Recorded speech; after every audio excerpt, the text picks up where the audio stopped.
Marilyn Monroe and Joe DiMaggio got married on January 14, 1954. Soon after their marriage, it became obvious that the relationship wasn't gonna last. Despite both spouses truly loving each other, they wanted different things in life. Joe was retired from his baseball career and wanted a quiet family life in the comfort of his home. Marilyn's acting career was growing and she was spending a lot of time outside. Marilyn would come home late after an exhausting day at the studio, only to have a long argument with Joe, whose obsession with Marilyn would get out of control. It was then when she started taking sleeping pills more frequently. Marilyn started showing up at the studio groggy and still under the influence from the sedatives she had taken the night before. Every time she collapsed on the movie set, the studio doctor would send her home to rest. Nobody knew of her growing dependency on sleeping pills. In September of 1954, the blonde legend arrived to New York City to shoot a movie that would soon become the last straw in her marriage to Joe. The 7-Year Itch was going to be Marilyn's most sophisticated movie, with its iconic scene shot at night. Despite the expectation of dealing with less people at 1 a.m., the movie crew had to barricade the set off from thousands of onlookers. As the main characters are coming out of the movie theater, a train passes underneath a sidewalk grating where they stand. The gusts of air blows the girl's skirt up, revealing her underwear.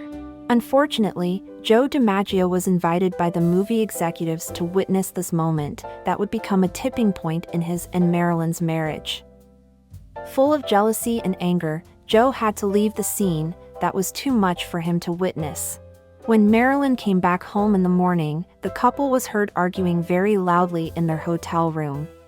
When Marilyn filed for an uncontested divorce from Joe, he was beyond devastated. Since his obsession with Marilyn was so public, he felt pretty embarrassed by being dumped by her. Confused and mad, Joe came up with a plan to somewhat save his reputation. At that time, rumors had it that Marilyn was having an affair with her vocal coach, Hal Schaefer. The goal was to catch Marilyn in an adulterous situation with Hal, to stop the divorce proceedings. Joe believed Marilyn and Hal were using an apartment of Marilyn's friend. He met with his friend Frank Sinatra and they came up with a plan to discredit Marilyn. The plan was to break into that apartment and catch the suspected lovers in the act of making love. Joe and Frank hired detectives to knock down the door. To their own humiliation, the wrong door was smashed, causing the sleeping 50-year-old female owner of the apartment to go through hell. Although beautiful on the outside, Marilyn Monroe and Joe DiMaggio's relationship was full of struggles and incompatibilities on the inside. Marilyn wrote the last chapters of her autobiography My Story while she was still married to Joe. She wrote, "I have to be careful in writing about my husband Joe DiMaggio because he winces easily. Many of the things that seem normal or even desirable to me are very annoying to him." To some, it's still unclear why she married him. Perhaps, as someone who never got to experience parental love and security, tying the knot with the family-oriented Joe was a solution to heal her childhood trauma. Their love, however, endured in so many ways.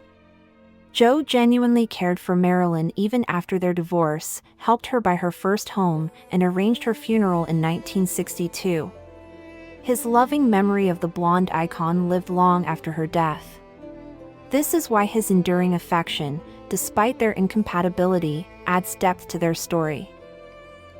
The story that will be retold for generations to come.